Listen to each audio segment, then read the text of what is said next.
তোমরা তো জানো না কখন তোমরা মরবা। শোনো, তুমি অপরাধ করিও যদি তোমার মনে হয় আল্লাহ তোমাকে দেখে না, তখন করিও।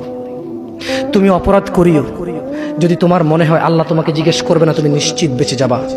তুমি অপরাধ করিও যদি তোমার মনে হয় যে আল্লাহ তোমার জন্য জাহান্নাম নির্ধারণ করবে, আর তুমি আল্লাহকে বলবা আল্লাহ আপনি বললেই হবে নাকি আমি জাহান্নামে যাব। যদি এই ক্ষমতার অধিকারী হও তাহলে তুমি অপরাধ করিও। তোমাকে বলি, মহিলা, মা, বোন, চাচা, চাচি, নামাজ ছাড়া মানুষ মুসলমান থাকে না।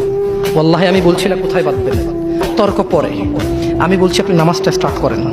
আমি বলছি না যে তারা ওই 20 রাকাত পড়বেন না 8 রাকাত পড়বেন। আমি বলছি যে আপনি পড়েন, 2 রাকাত হইলেও পড়েন।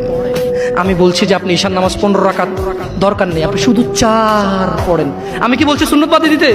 আমি বলছি যে তুমি পড়ছো না, শোনো, ভয় পেও না, ঈশার নামাজ 15 রাকাত তোমার উপরে ফরজ নয়। আমি তোমাকে না করছি না 15 রাকাত পড়তে।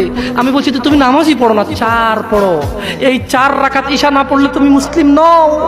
3 রাকাত মাগরিব না পড়লে তুমি মুসলিম নও। 4 রাকাত আসর না পড়লে তুমি মুসলিম নও। দেখো, আমাকে দোষ দিও না। বুখারী খোলো, সালাত অধ্যায়ে যাও, আযান অধ্যায়ে যাও। আল্লাহর নবী বলেছে তারা ওরা কাফির, ওরা মুশরিক, ওদের আর আমি মুহাম্মদুর রাসূলুল্লাহ সাল্লাল্লাহু আলাইহি ওয়াসাল্লামের উম্মতের মধ্যে পার্থক্য হচ্ছে নামাজ।